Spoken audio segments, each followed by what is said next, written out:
Do you by any chance find yourself sleeping in this pose, the pose you'll watch in a second?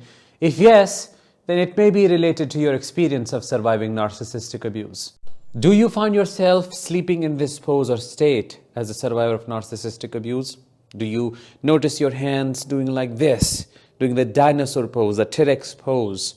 If yes, then your experience may be related to the stress you have endured in the narcissistic relationship, and this may be a neurologic soft sign trying to show us that your nervous system is overwhelmed. Let's find out more in today's episode. Hi, I am Danish, a narcissistic abuse recovery professional. Today in this episode, we are going to understand why you do the dinosaur pose or the T-Rex pose when sleeping. If that sounds interesting and you are eager to learn more, please make sure to subscribe before we begin, because as I always say and request, your subscription to the channel helps spread awareness about narcissistic abuse. This episode is in continuation of the series that I'm doing on narcissistic abuse trauma and how it manifests in your body.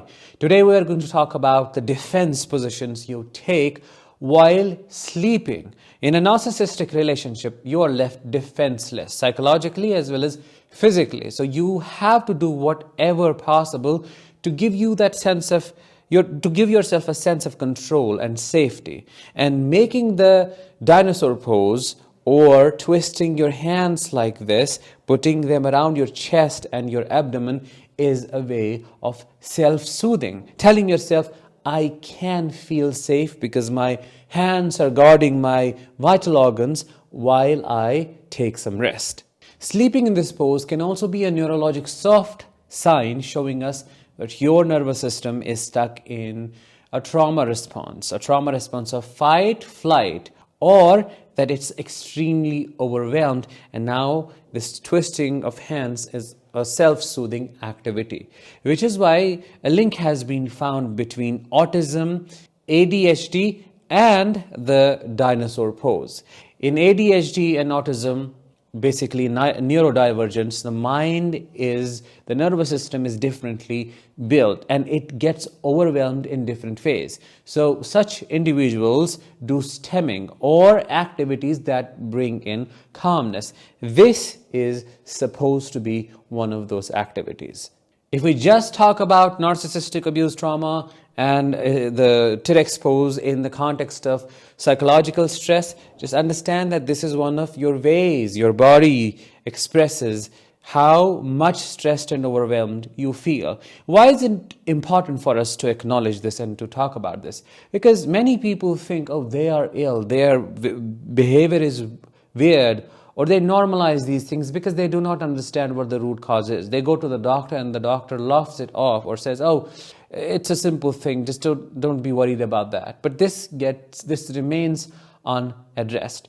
Over time, if you tend to sleep in this pose, these muscles weaken, the nerves inside weaken, which sometimes also leads to the development of carpal tunnel syndrome.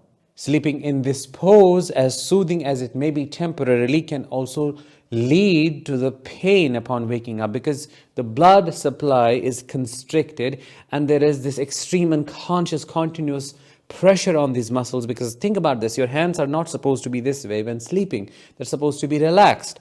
But because of this defense position, an extra layer of pressure is built and an overwhelming demand is created on your hands to create some kind of psychological sense of safety, and then that comes at a cost, at the expense of your hands. You may start developing different forms of unsettling sensations, numbing sensations, pins and needles, and all the different sensations that make it quite uncomfortable for you to be in your hands. Before we talk about the next defense position many survivors of narcissistic abuse sleep in, I'm curious to know about your experiences.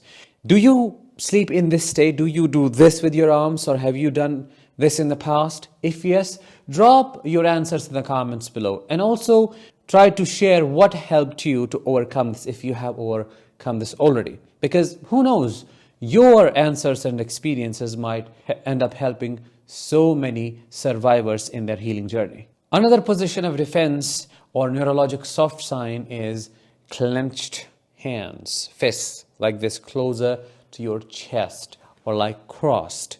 When your hands start doing this, it's a clear sign that your body does not feel safe at all. If you already have left the narcissist and you're still doing this, that means there is trauma stored in your body. This is a procedural memory. What does that mean? It just means that your hands remember to do this as a way of protecting you.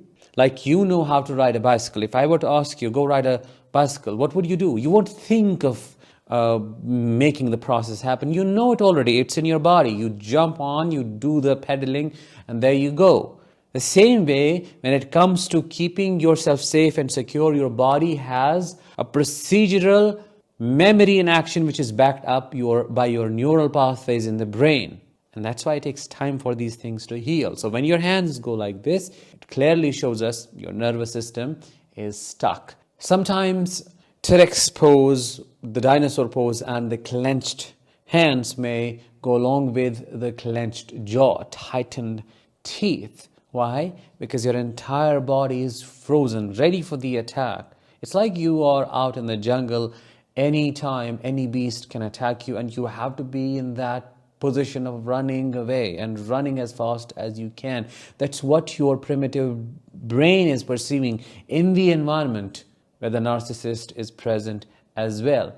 And even after leaving the narcissist, as I was saying earlier, this procedural memory remains with you. Now in a minute, we'll talk about how to unlock your body, how to release these traumas, and how to sleep peacefully.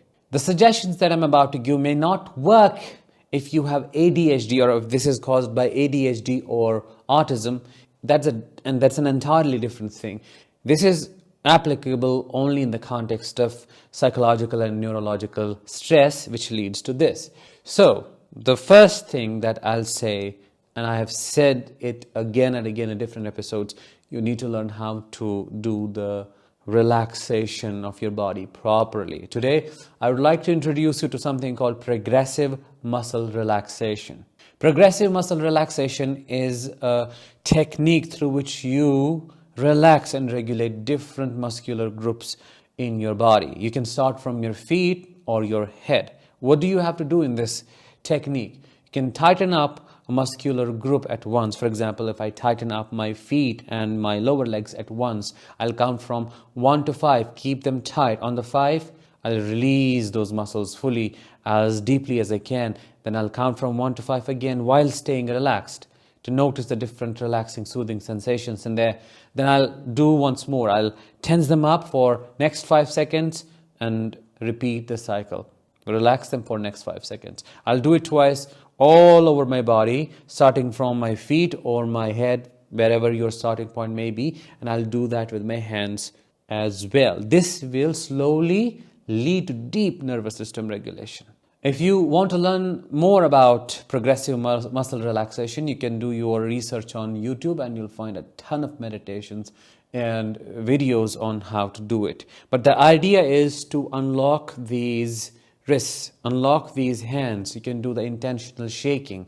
It's a technique we do in somatic experiencing, you just shake off the trauma. Slowly, gently, find your rhythm, but shake off the trauma. And before going to sleep, put your hands sideways, because your procedural memory is like this or this.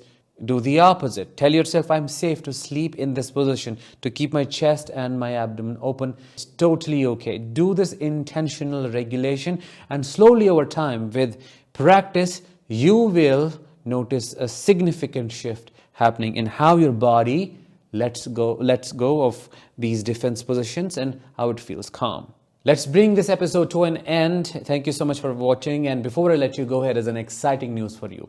Within a couple of weeks, we'll be launching our membership, Heal After Narcissistic Abuse. And this is going to be a monthly or yearly membership filled with a ton of resources, support, and a chance for all of you to come together and give it a sense of community. I'm all excited because this is a really big project, and I invite all of you to join me. Stay tuned because a lot of updates are coming your way. Thank you so much for being here today. I'll talk with you in the next one. Until then, as always, let the healing begin and continue.